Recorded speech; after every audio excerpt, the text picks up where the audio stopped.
इनका प्रश्न है कि डिटैचमेंट मुश्किल हो जाती है कई बार, क्योंकि इनका कहना है कि इंसान गड़बड़ कर जाता है या करता रहता है, तो कई बार डिटैच कैसे हुआ जाए। आसान कुछ नहीं होता। पहले जीवन में कुछ भी सीखना हो तो पहले हर चीज मुश्किल होती है, याद रखना। और कोई भी चीज है जीवन में वो सीखी जा सकती है, हर चीज सीखनी पड़ती है, अपने आप कुछ नहीं आता। इवन कि एक बच्चा या बच्ची जब चलना भी सीखती है तो वो पहले कितनी बार गिरती है, बचपन में गिरती है, रोती है, फिर भी एक चाह होती है, नहीं मुझे खड़े होके उस चीज को छूना है जो मुझसे ऊंची है, मुझे वहां तक खुद पहुंचना है, मुझे किसी पर निर्भर नहीं रहना। तो ऐसी डिटैचमेंट जो है, जो मोह के पाश को काटना जो है, वैराग्य कहा जाए उसको, या एक समता का मार्ग कहा जाए, उसमें चलने के लिए मन को सिखाना पड़ता है। शुरू में मन रोएगा, बिलखेगा, दुखी होगा। उसमें जब ऐसा होता है तो अधिकतर मनुष्य क्या करते हैं, वो अपनी पुरानी वाली टेंडेंसी पे आ जाते हैं, क्योंकि मन को उसमें सुख मिलता है, काम नहीं करना पड़ रहा कुछ, मन उसमें सुखी हो जाता है। पर यदि आपको डिटैच्ड होना है तो उसके लिए जीवन में कुछ सिद्धांत होने जरूरी हैं, क्योंकि मन नहीं डिटैच्ड होना चाहता। मन को सुख है अटैचमेंट में, उस अटैचमेंट में जो दुख भी मिलता है मन उसमें ठीक है, खुश है। तो सबसे पहला सिद्धांत तो कहीं कागज पे 2-4 चीजें लिख लेनी चाहिए।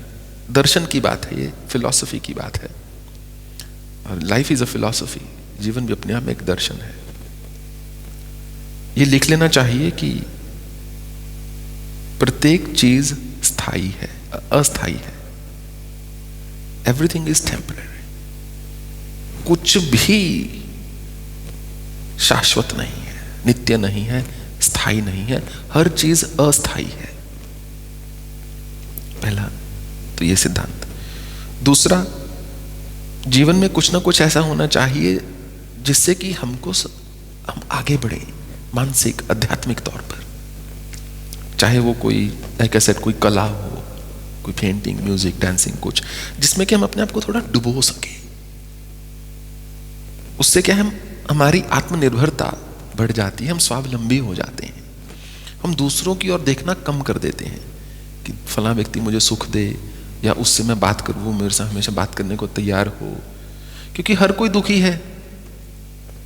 अब किसी के पास जाते हैं कि मुझे ये व्यक्ति सुख दे, वो शायद नहीं दे पाएगा।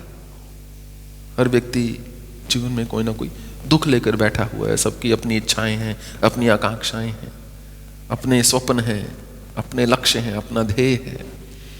तो पहला तो ये कि हर चीज अनित्य है, हमेशा मेरे पास कुछ नहीं रहने वाला। तो जब तक है मैं आनंद में रहूं, जब नहीं होगा तो जब पहले नहीं था तब तो मैं आनंद में ही था, तब कुछ और हो जाएगा। दूसरा, जीवन में जो समय मिलता है उसका किसी अच्छे ढंग में उसका निवेश हो सकना, to invest your time in something valuable. तीसरा, एक हमेशा इस बात को याद रखना जिसको स्मृति बोला जाता है, माइंडफुलनेस। उसमें अपने आप को एक प्रश्न लिख लो एक स्लिप के ऊपर, what am I doing right now, इस समय मैं क्या कर रहा हूं। जब आप उसको पढ़ेंगे तो आपका मन उसी समय इधर उधर की सोच से हटके उस क्षण में आ जाएगा कि इस समय मैं क्या कर रहा हूं। इस समय मैं पढ़ रहा हूं या पढ़ने की कोशिश कर रही हूं, या इस समय मैं सो रही हूं, या इस समय मैं सोच रही हूं, या इस समय मैं पेंटिंग कर रही हूं, या इस समय कुछ भी कर रही हूं। वो भाव जो है सामने आना शुरू हो जाएगा, जिससे कि आप वर्तमान में आ जाएंगे। बस वही है, मन वहां भागने की बजाय यहां आ जाए वापस, फिर यहां का आनंद दिखेगा, यहां का रस दिखेगा, यहां का सुख दिखेगा। नहीं तो मन इधर उधर भाग रहा है निरंतर, उससे हमको दूर होना है। सो ये 3-4 मूल चीजें हैं। बाकी मेरा ऐसा मानना है कि 2 आदतें प्रत्येक व्यक्ति को अपने जीवन में धारण करनी चाहिए। पहली, रात को सोने से पहले ध्यान लगाकर सोए। 5 से 10 मिनट का मेडिटेशन करके सोए। उसमें कुछ नहीं करना है, बस बैठ गए अपने जहां सोना है वहीं पर, कोई ऐसे विशेष पूजा स्थान में बैठना नहीं है, जहां सोते हैं वहीं बैठ गए और अपने श्वास को सुनना है। आ रहा है, जा रहा है, आ रहा है, जा रहा है, आ रहा है, जा रहा है। क्योंकि जीवन के साथ सबसे पहला संबंध मनुष्य का श्वास का होता है। श्वास गया तो सब गया, तो श्वास को सुनना है। दूसरा, मैंने ऐसा देखा है, जो व्यक्ति जीवन में पढ़ने की आदत डालता है किताबों को, वो दुखी थोड़ा कम रहता है। अच्छी किताबें यदि आप पढ़ेंगे रात को सोने से पहले, चाहे 10 मिनट 20 मिनट अगर आप पढ़ के कुछ सोते हैं, तो उससे क्या है कि माइंड में एक मैच्योरिटी आनी शुरू हो जाती है। क्योंकि अगर आप किसी व्यक्ति की लिखी किताब पढ़ रहे हैं, मान लो व्यक्ति 40 साल का है, आप केवल ये नहीं कि उसने 4 महीने में किताब लिख दी और आप 4 महीने का उसका अनुभव पढ़ रहे हैं, आप उसके साथ 40 साल की यात्रा कर रहे हैं। उसका 40 साल का ज्ञान, उसका 40 साल का जो पूरा निचोड़ निकाल के आप उसको पढ़ रहे हैं, तो उससे आपको एक नया संसार, नई सोच मिलती है। और बात सारी सोच की होती है, बस सोच बदल जाती है तो सब कुछ बदल जाता है। परिस्थितियां तो वही रहती हैं जीवन में ले देकर। आपके जीवन में हमेशा एक ना एक व्यक्ति ऐसा जरूर होगा, एक से अधिक भी हो सकता है, जिससे जो आपको पसंद ना हो। आप बोलेंगे ये व्यक्ति मेरे जीवन में ना थोड़ा ना होता तो बहुत बढ़िया रहता। एक व्यक्ति कम से कम ऐसा जरूर होगा जो आपको बहुत पसंद हो। एक ऐसा व्यक्ति है जो आप चाहते नहीं जीवन में हो, एक ऐसा व्यक्ति चाहते हो सदा के लिए हो। एक अधूरा स्वप्न अवश्य होगा, एक अधूरी इच्छा अवश्य होगी, परंतु ऐसी शत ऐसी इच्छाएं भी हैं जो पूरी हो चुकी हैं। तो जब हम जो हमारे पास है उसको नहीं देख पाते, तो हम अधिक से अधिक अटैच्ड महसूस करते हैं।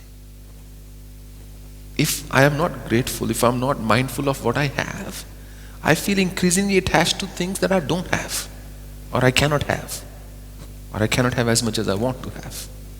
जो चीज मेरे पास नहीं है, फिर मैं उसकी और ज्यादा मेरी अटैचमेंट तभी होगी, ज्यादा मोह का भाव, मूढ़ता का भाव तभी पैदा होगा, यदि जो मेरे पास है उसके लिए मैं शुक्रगुजार नहीं हूं।